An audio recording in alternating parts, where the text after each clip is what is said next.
Vishu അടുത്തെത്തിയില്ലേ guys? അപ്പോൾ നമുക്ക് വിഷുവിന് കണി വെക്കാൻ പോകുന്ന സാധനങ്ങളൊക്കെ കാണാം കേട്ടോ ഗൈസ്. കളിക്കുന്ന ഞാനും അച്ഛനോട് പോയി കളിച്ചിട്ടുണ്ട് ഇവിടെ അടുത്തുള്ള മരത്തില്ല ഗൈസ്. അപ്പോൾ നല്ല മഞ്ഞ കണക്കുന്ന ഗൈസ്. ഗൈസ് ഇതുണ്ടാ നല്ല പൈനാപ്പിളും ആപ്പിളും ഓറഞ്ചും മാങ്ങയൊക്കെ കൊണ്ടുവന്നിട്ടുണ്ട്. ഇത് നമ്മുടെ സാധാ പഴം. ഇത് റെഡ് കളർ പഴമില്ലേ ഗൈസ്? ഇതിന്റെ പേരൊക്കെ അറിയില്ല. ഒരു പഴം അത് ഉണ്ട് ഗൈസ്. ഇവിടെ മാങ്ങയും വന്നിട്ടുണ്ട് ഗൈസ്. മാങ്ങ ഉണ്ട്. അപ്പോൾ പച്ചക്കറിയായ പടവലങ്ങയും പിന്നെ മത്തനും പിന്നെ വെള്ളരിക്കയും ഇവിടെ അടക്കയും വെറ്റിലും ഉണ്ട് കേട്ടോ ഗൈസ്. അപ്പോൾ ഇനി പക്കത്തിലേക്ക് പോകാം കേട്ടോ ഗൈസ്.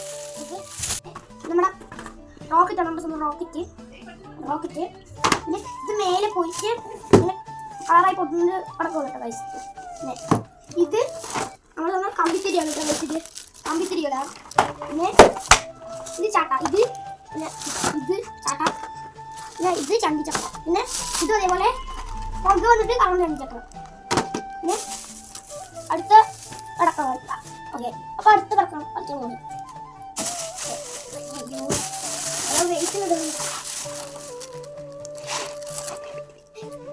കമ്പിത്തിരി ഉണ്ട് കേട്ടോ കഴിച്ചു. കമ്പിത്തിരി വേറെ കമ്പിത്തിരി. പിന്നെ പാമ്പ് പുളി ഉണ്ട് കേട്ടോ. ഇതിന്റെ ഫേവറേറ്റ് പാമ്പ് പുളിയ. പിന്നെ ഇത് ഇങ്ങനെ വെച്ചിങ്ങനെ തീർത്തി മുകളിൽ പോയിട്ട് പൊട്ടുന്ന സംഭവം കേട്ടോ കഴിച്ചു. ഇത് ഇതിന്റെ പേര് എനിക്കറിയില്ല. വെച്ചിട്ട് മുകളിൽ ഇവിടെ എവിടെ തീ കുത്തിയിട്ട് വിട്ടുകഴിഞ്ഞാൽ അവര് പറന്ന് മുകളിലേക്ക് ഇങ്ങനെ പോയിട്ട് പിന്നെ മുകളിൽ പോയിട്ട് പൊട്ടുന്ന സംഭവം കേട്ടോ കഴിച്ചു. അത്രയേ ഉള്ളൂ കണക്കുകൾ.